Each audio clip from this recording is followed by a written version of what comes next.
O que para você é só um barulho, para o autista pode ser insuportável.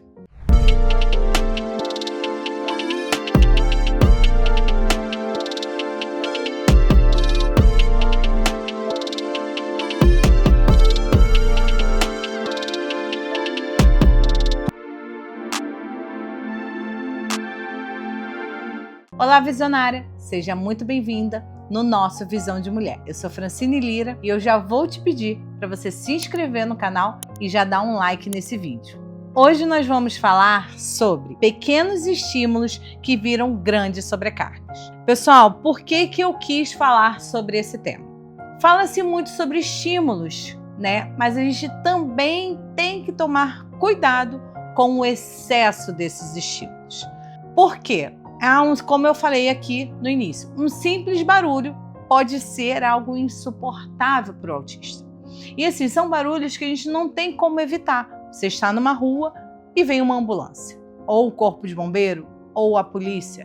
Ou você está numa rua e simplesmente passa uma moto que acelera e dá aqueles estrondos. Ou um carro esportivo, dependendo do local que você está. Então assim, são pequenas coisas que pode ser insuportável para o autista. Você vai a um shopping, é um lugar de muitos estímulos.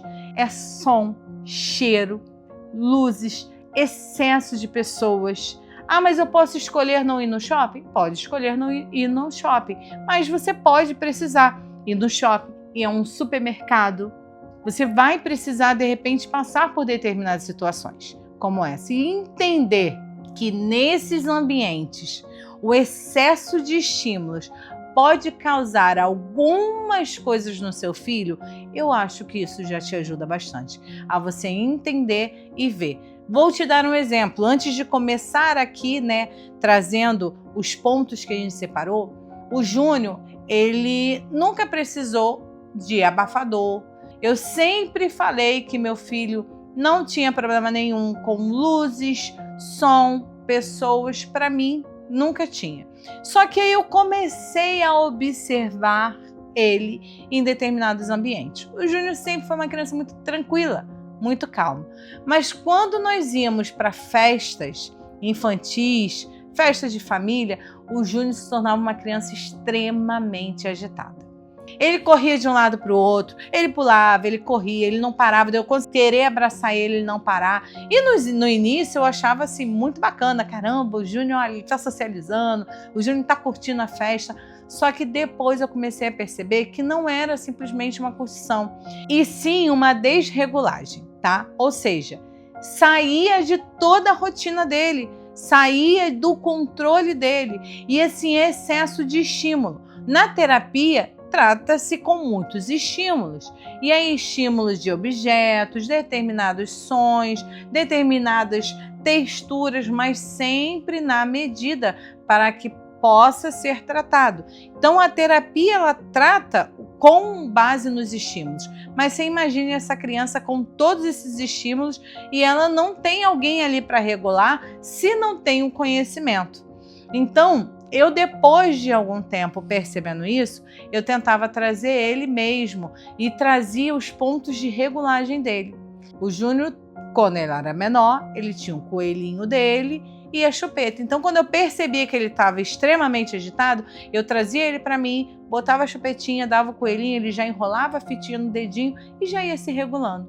A Mariana, quando eu percebo que ela está entrando, né, num descontrole e grandes estímulos, ela está demais, eu faço isso também. Ela ainda usa a chupeta e tem a naninha. Então eu tenho esses itens, esses objetos para tentar, no ambiente externo, trazer essa regulagem.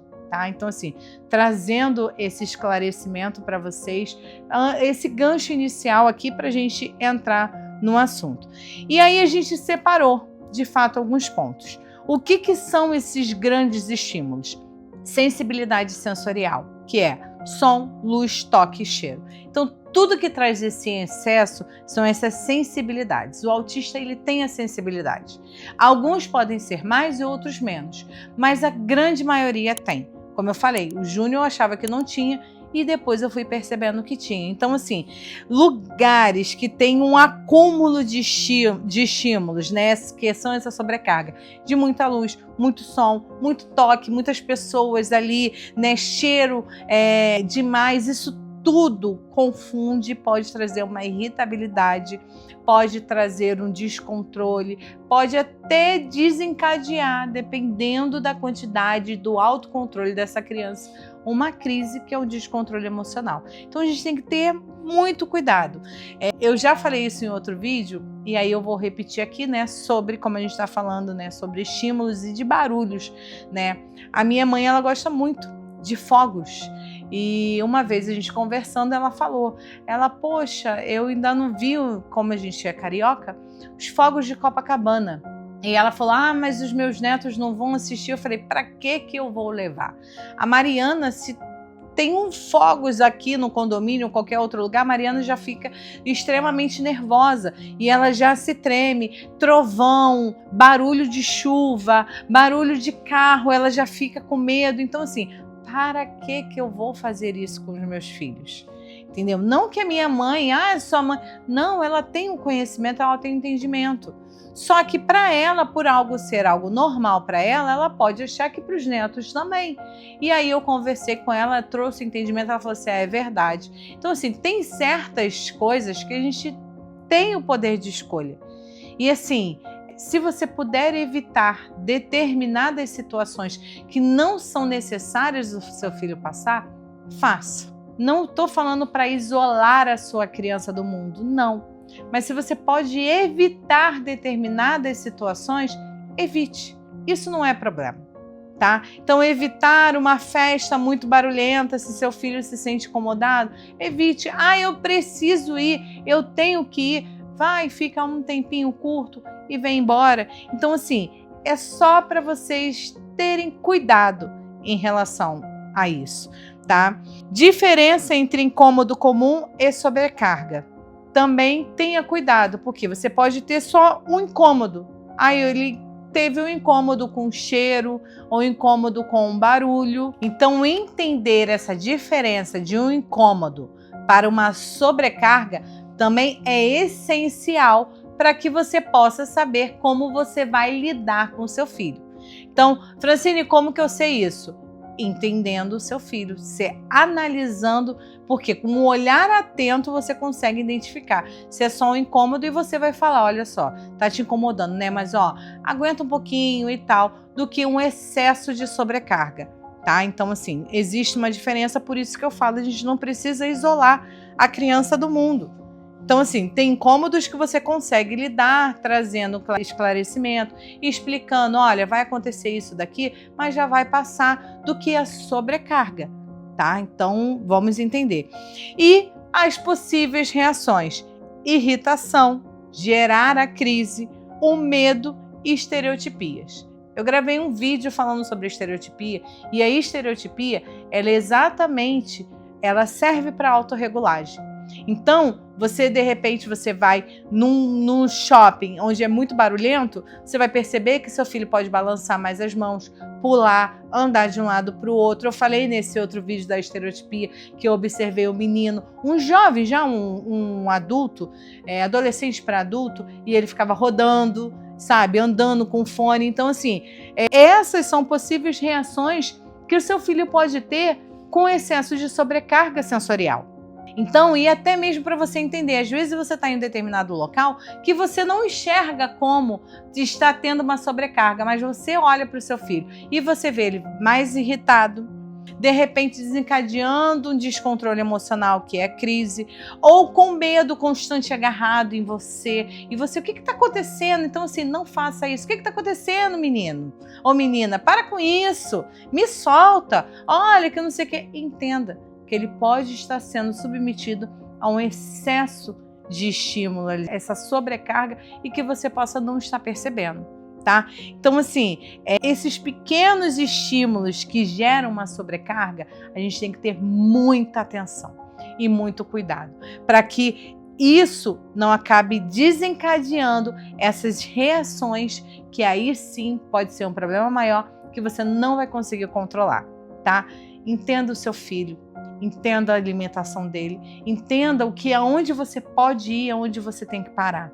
Saber o limite é extremamente importante para nós pais termos o melhor tratamento, a melhor maneira de lidar com os nossos filhos. Então, não duvide e nem menospreze, mesmo sem querer, de alguma reação que ele tenha. Porque eu já vi alguns pais falando assim, para com isso, para que está grudado em mim? E me solta. Ai, que bobeira. De repente, seu filho está sentindo medo. Seu filho está se sentindo inseguro naquele momento que está ligado a isso. A insegurança, as sobrecargas que para a gente é normal, mas que para eles são insuportáveis.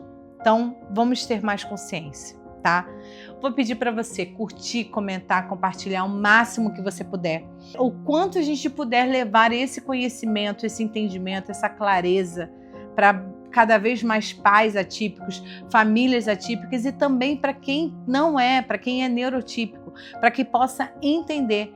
E aí não julgar quando uma mãe ou um pai estiver acalentando, ou estiver abafando, ou tirando de determinadas situações, exatamente por causa disso. Porque os pais já entenderam, já viram, e não vale um julgamento para determinadas situações como essa, tá? Espero que vocês tenham gostado de mais desse vídeo, tá? O Visão de Mulher está aqui para trazer cada vez mais clareza, leveza no autismo, essa visão e trazer cada vez mais esclarecimento do que nós, famílias atípicas, vivemos, tá? Fiquem com Deus e até o próximo episódio.